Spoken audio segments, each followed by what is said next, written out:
Next, Israel's government says an Israeli rabbi who went missing in the United Arab Emirates has been found dead. The office of the Prime Minister Benjamin Netanyahu said Zvi Kogan, who was last seen on Thursday, was murdered.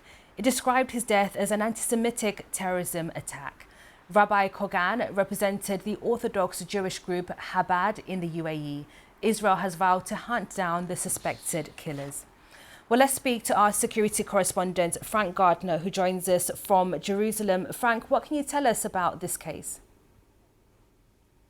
Well, this is a murky and alarming case where it appears that this rabbi, who managed a supermarket in the United Arab Emirates, he was abducted on Thursday, and his wife, who's American, reported him missing.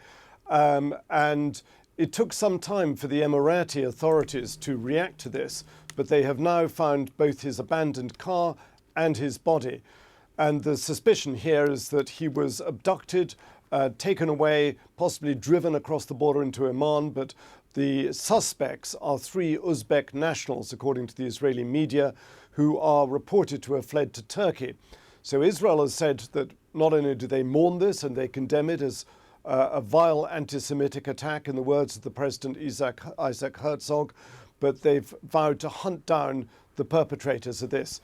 I think it's quite a sort of worrying development because for security in the United Emirates, the wider Gulf, but obviously for Israel, because there's something called the Abraham Accords, which was brokered by then President Trump. So from 2020 onwards, the UAE, the United Arab Emirates, and Bahrain established full diplomatic relations with Israel, which meant that tourists could visit from both countries. But obviously there are now huge tensions because of the war in Gaza and now in Lebanon.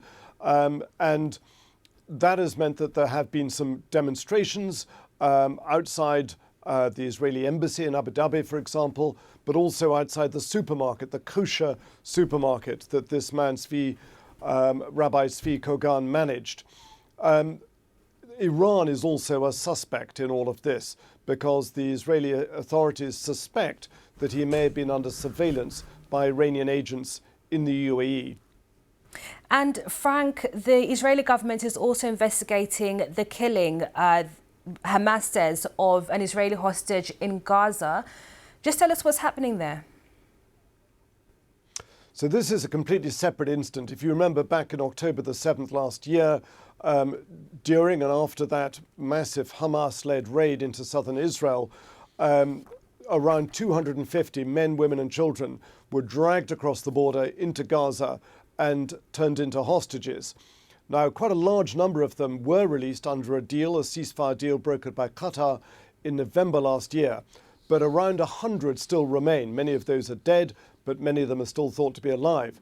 Yesterday, Hamas, which is a proscribed terrorist organization by many countries, but they are or have been the de facto government in the Gaza Strip, they released a video which purported to show a dead hostage, a woman, and they said she was killed by actions of the Israeli military in the Gaza Strip in the north, where there is still a lot of fighting and airstrikes going on. There are horrendous casualty figures there. Almost every day we hear of airstrikes where a lot of civilians have been killed by Israeli airstrikes in the north of the Gaza Strip. Anyhow, they produced this video. The IDF, that's the Israel Defense Forces, say they are investigating. They are in contact with the family, but they don't have the body, so it's hard for them to know. And they have warned that sometimes Hamas plays psychological tricks to try and demoralize their enemy. So it's something that we've been quite cautious about because there is no, as yet, official confirmation from the Israeli side whether this person has been killed or even a name released. Frank, thank you. That's our security correspondent, Frank Gardner there.